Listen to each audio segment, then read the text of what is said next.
एक अंधेरी रात को भूतिया बस में हुई एक ऐसी सच्ची घटना जिसे सुनकर आपके रोंगटे खड़े हो जाएंगे। जब पुलिस ने इस बस के पेट्रोल टैंक को खोला तब उन्हें उसमें पेट्रोल की जगह खून भरा हुआ मिला था। और ये घटना इतनी ज्यादा मिस्टीरियस थी कि जब पुलिस ने इसकी रिपोर्ट बनाई थी तब उन्होंने खुद लिखा था कि इस बस में 3 भूत पैसेंजर्स बनकर चढ़े थे और उसके बाद अचानक से ये बस ऐसे गायब हुई थी कि किसी भी सीसीटीवी कैमरा में इस बस की एक भी फुटेज नहीं मिली थी। लेकिन फिर काफी ढूंढने के बाद जब ये बस पुलिस को मिली थी तब उसके अंदर उन्होंने कुछ ऐसा देखा था जिसे देखकर वो शॉक रह गए थे। तो आखिर क्या है इस बस की मिस्ट्री और आखिर ऐसा क्या हुआ था इस बस के साथ जो इतना क्रीपी था, और आज हम लोग इसी के बारे में जानने वाले हैं। तो चलिए बिना किसी देरी के इस वीडियो को स्टार्ट करते हैं। तो आज हम लोग रूट नंबर 375 की भूतिया बस की घटना के बारे में बात करने वाले हैं। और ये जो घटना थी वो 14 नवंबर 1995 को घटी थी। रात का समय था और रूट नंबर 375 की आखिरी बस अपने डेस्टिनेशन की तरफ निकल चुकी थी। इस बस को 16 किलोमीटर दूर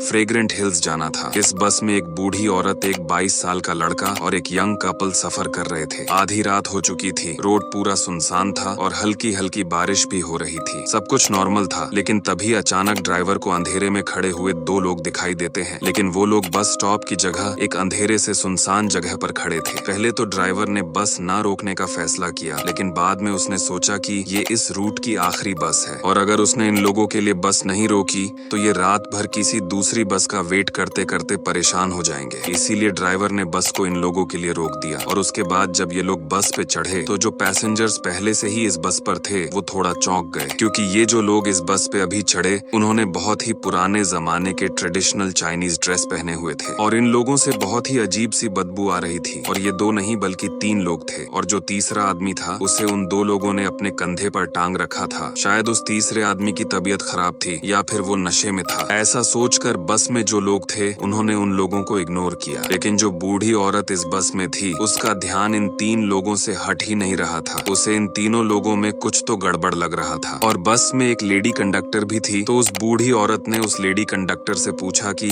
क्या तुम्हें ये तीनों लोग कुछ अजीब नहीं लग रहे? इनके कपड़े कितने अजीब है और इनमें से कितनी गंदी बदबू आ रही है। तो बस कंडक्टर ने उस बूढ़ी औरत को समझाया कि शायद ये लोग किसी ड्रामा कंपनी में काम वगैरह करते होंगे और जल्दबाजी में ये लोग अपनी पुरानी कॉस्ट्यूम पहनकर ही बस में चढ़ गए हों। उसके बाद उन तीनों के ऊपर बाकी लोगों ने ध्यान देना छोड़ दिया था। अब कुछ देर बाद जो यंग कपल उस बस में थे वो अपने स्टॉप पर उतर जाते हैं। अब बस में सिर्फ ड्राइवर, कंडक्टर, एक बूढ़ी औरत, एक 22 साल का लड़का और वो 3 अजीब से लोग रह गए थे जो बस की सबसे आखिरी सीट पर जाकर बैठ गए थे। अब अचानक से जो वो बूढ़ी औरत थी उसे पता नहीं क्या हुआ और वो उस 22 साल के लड़के से लड़ने लग गई और ये बोलने लगी कि तुमने मेरा पर्स चुरा लिया है। अब वो लड़का बिल्कुल शॉक हो गया था कि आखिर इस बूढ़ी औरत को अचानक से क्या हो गया। वो औरत उस पर बार बार चिल्लाए जा रही थी। उसके बाद उस बूढ़ी औरत ने बस को रुकवाया और कंडक्टर से कहा कि हमें आगे वाले स्टॉप पर उतार देना, मैं इस लड़के की पुलिस में कंप्लेंट करूंगी। ये बात उस बस की लेडी कंडक्टर को भी समझ में नहीं आया कि आखिर हो क्या रहा है। वो लड़का तो उस बूढ़ी औरत से काफी दूर बैठा है, ये उसका पर्स चुरा कैसे सकता है? लेकिन उस बूढ़ी औरत के जिद पर उन दोनों को आगे के स्टॉप पर उतार दिया गया और उसके बाद वो बस आगे चली जाती है और अब उसमें सिर्फ ड्राइवर, कंडक्टर और वो 3 लोग ही मौजूद थे। और अब बस से उतरने के बाद वो लड़का उस बूढ़ी औरत के सामने हाथ जोड़कर कहता है कि आंटी, मैंने आपका पर्स नहीं चुराया। जिस पे वो बूढ़ी औरत बोलती है कि मुझे पता है कि तुमने मेरा पर्स नहीं चुराया, लेकिन मुझे उस बस से उतरना था और साथ में तुम्हें भी उतारना था। फिर वो लड़का उससे पूछता है कि आखिर आपने ऐसा क्यों किया? हमारा स्टॉप तो अभी काफी दूर है। तब वो बूढ़ी औरत बोलती है कि उस बस में वो जो 3 लोग चढ़े थे वो इंसान नहीं बल्कि भूत थे, क्योंकि जब वो बूढ़ी औरत पीछे देख रही थी तब हवा की वजह से उन तीनों लोगों के कपड़े उड़े थे और उस औरत ने देख लिया था कि इन लोगों के तो पैर ही नहीं है, ये लोग तो हवा में उड़ रहे थे। ये सुनकर उस लड़के को उस बूढ़ी औरत के बातों पर विश्वास नहीं हो रहा था, लेकिन अब उसे डर तो लग गया था। उसके बाद उस बूढ़ी औरत ने कहा कि हमें पुलिस स्टेशन जाकर ये पूरा इंसिडेंट पुलिस वालों को बताना चाहिए, जिस पे वो लड़का भी एग्री करता है। उसके बाद ये दोनों पुलिस स्टेशन जाकर वो सारी बातें पुलिस वालों को बताते हैं, लेकिन पुलिस वालों ने इनकी बातों को सीरियसली नहीं लिया और उन्हें लगा कि शायद ये बूढ़ी औरत मेंटली अनस्टेबल है और पुलिस वालों ने इनकी बात को हंसी मजाक में टाल दिया और इन दोनों लोगों को अपने अपने घर भेज दिया। यहाँ तक तो सब कुछ नॉर्मल था, लेकिन अगले दिन इसी बस के मिसिंग होने की रिपोर्ट सेम पुलिस स्टेशन में दर्ज हुई। फिर पुलिस वालों को याद आया कि रात के समय 2 लोग इसी बस से रिलेटेड कंप्लेन लेकर आए थे। तब उन लोगों ने उस बूढ़ी औरत और उस लड़के का पता निकाला और उनसे पूछताछ की, लेकिन बहुत ढूंढने के बाद भी उस बस का कुछ पता नहीं चला और ना ही इन लोगों से पूछताछ करने के बाद पुलिस को कुछ सुराग मिला, क्योंकि ये लोग तो भूत की कहानी बता रहे थे। तभी अचानक से पुलिस स्टेशन में कॉल आता है कि उस जगह से 100 किलोमीटर दूर किसी नदी में एक बस मिली है जो कि पलटकर नदी में गिर गई थी, और उस बस के अंदर 5 लाशें भी मिली थी। पुलिस वाले समझ गए कि ये वही बस है जिसे वो ढूंढ रहे थे। लेकिन जब पुलिस ने अपनी फोरेंसिक टीम के साथ जाकर वहाँ बस की जांच की,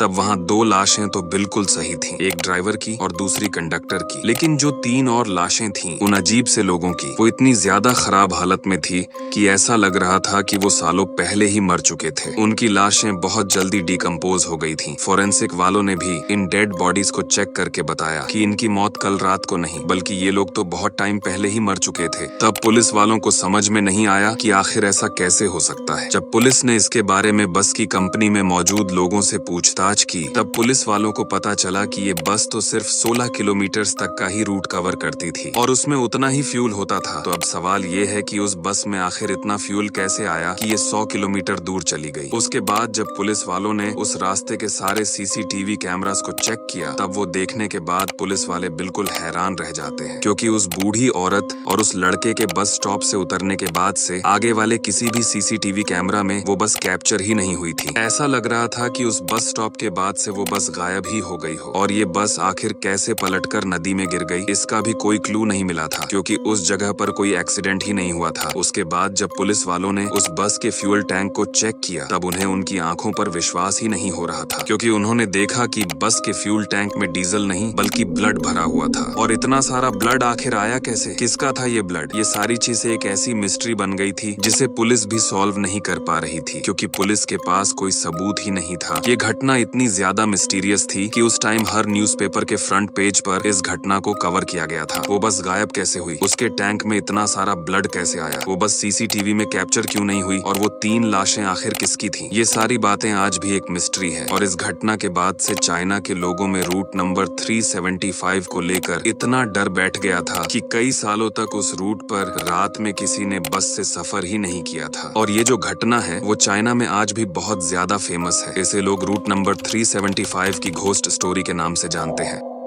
सो गाइज, इसी के साथ ये कहानी यहीं पे एंड होती है। और अगर आपको ये वीडियो थोड़ी भी अच्छी लगी हो तो चैनल को सब्सक्राइब और वीडियो को जरूर से लाइक कर देना। तब तक के लिए मिलते हैं एक और नई इंटरेस्टिंग हॉरर स्टोरी के साथ। Bye bye.